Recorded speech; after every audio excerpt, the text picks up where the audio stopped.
Logs arrive at the bowl mill fresh from the forest, so they're still very damp. That's an advantage, because the moisture lubricates the cutting tools. The first step is to divide it into blocks. The chainsaw operator measures and inspects the log. The diameter and defects, such as knots or scarring, dictate the length of each block. He inspects the ends of the block, marking any cracks or other flaws with a red crayon.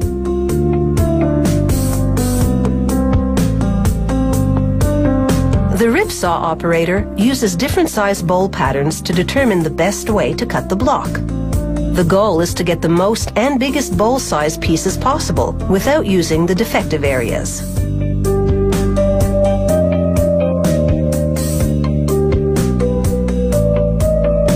Each bowl size piece is called a bowl blank. This block is large enough to yield 3 blanks, each one wide enough to produce a 43-centimeter bowl, and a series of progressively smaller bowls that nest inside it.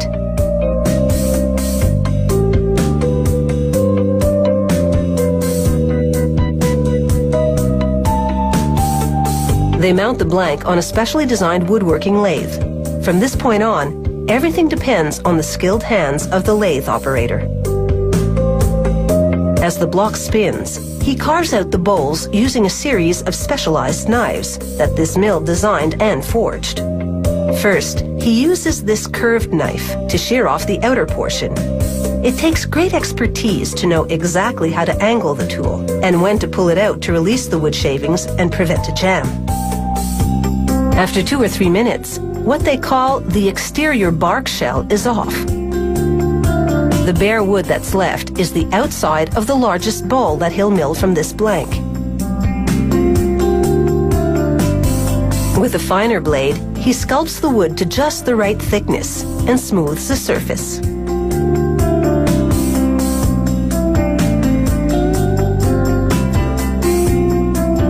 Now he switches to a smaller curved knife and cuts into the wood.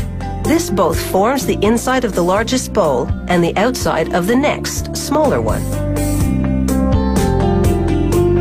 He repeats the smoothing and cutting process with progressively smaller knives, making bowl after bowl at a rate of about 1 a minute. This one bowl blank produces 4 nested bowls, the smallest measuring about 23 centimeters in diameter.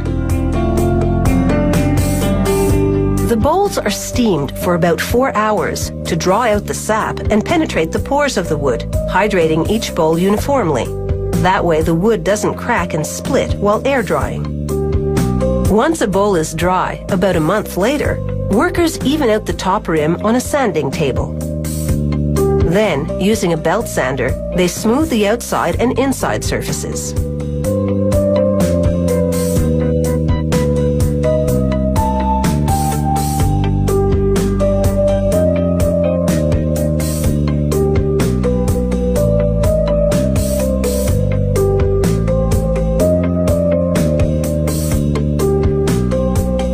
The bowl now goes upside down through a specialized knife that shaves off part of the bottom.